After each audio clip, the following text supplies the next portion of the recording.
And your state champion and featured speaker of the evening, Benjamin Schultz from Cimarron Memorial.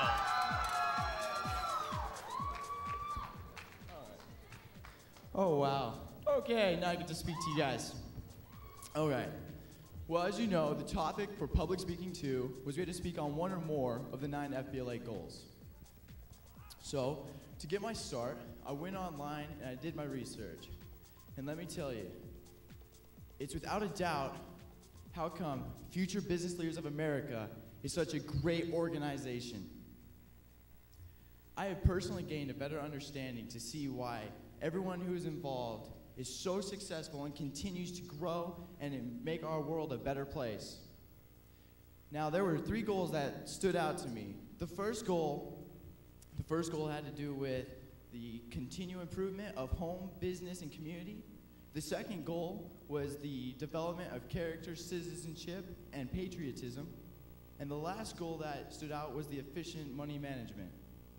Now, to start out, I'd like to share a quick talk given by Marion G. Romney about self-reliance in 1982. In his talk, he showed a small clipping from a Reader's Digest. It was called Global Goals. In St. Augustine, seagulls were found starving. For years, they had relied on the shrimp fleet as their source of food. The shrimp fleet had moved on, and these birds were left starving. These birds, which symbolized liberty itself, had fallen for the something-for-nothing lure. They gave up their independence for a handout. That same thing is going on right now. What about with the people taken from the tax nets of the U.S. government?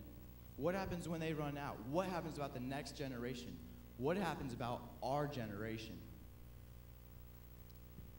Now, with the effective money management, we learn different ways to be smart. For example, Mitt Romney, he advises some other solutions to our economy. He possibly thinks maybe we should let these businesses take care of themselves, let them suffer. Granted, it's business. We all know that business is a risk. It happens. He suggests let them redevelop. This will allow them to restructure and hopefully prevent any more crisis from happening. Now, beyond the business level, in our own personal lives, we've also learned. Dave Ramsey has advised, live within your means. By living within your means, you buy what you can afford. You save up, you sell, and then you, again, buy what you can afford. You continue this process until you are satisfied. Now, the burden of debt is the worst thing anybody can have to go through. You're unhappy, you're scared, and you prevent any hope of growth. Granted, there are times when some bad things happen to good people. And that's the other great thing about the Future Business Leaders of America. We promote service. My father taught me about a number. And you might be thinking, what's this number? I know I was confused when he first told me. Your number, well, let me first start out. My number is 71.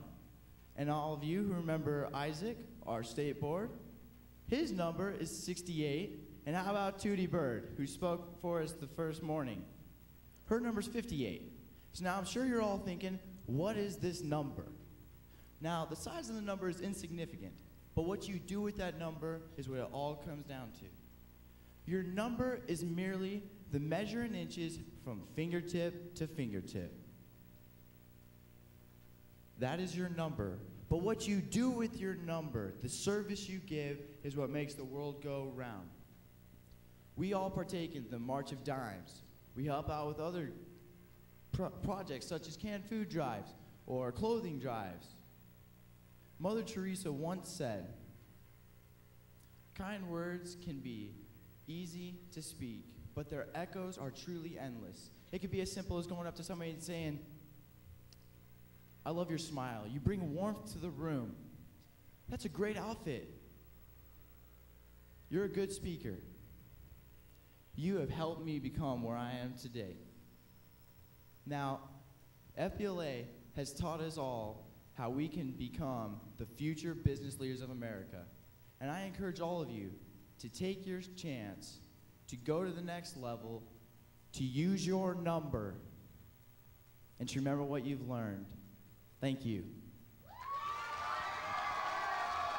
Members and advisors, let's hear it for your winner in Public Speaking 2.